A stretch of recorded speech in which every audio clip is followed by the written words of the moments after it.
ধান সিদ্ধ করছি সকালে আমি কষ্ট করে এই সব করতে আমি এখন তাকে ছাই তুলে নিচ্ছি।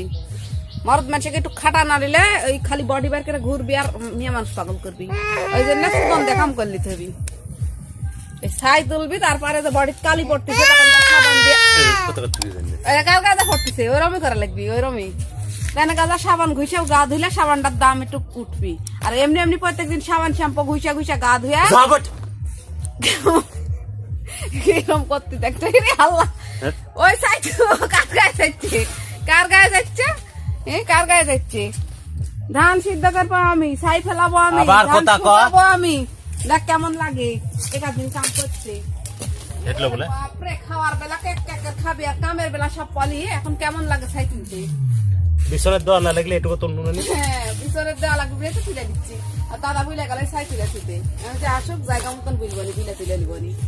সারাদিন আমি ওগুলো ঘাঁটবো, ছাদে উঠেছি সকালবেলা এই শাল ডালিয়ে। আর ওই এসে ফুল বাবুর লাখন বসে আছে, গা পা ধোয়া সব ফের এখন তাকে গায়ে ছাই ফেললো একটু ওই সাবানটা যা খাই হলে পারে জনে একটু সন্তলা দিচ্ছে বলছে ছাই মাটি ইয়ে করে আইলো তাই সাবান দিল। কেমন লাগে ফুল ফুলে গায়ে সাবান দিলে শ্যাম্পু দিলে কষ্ট লাগে।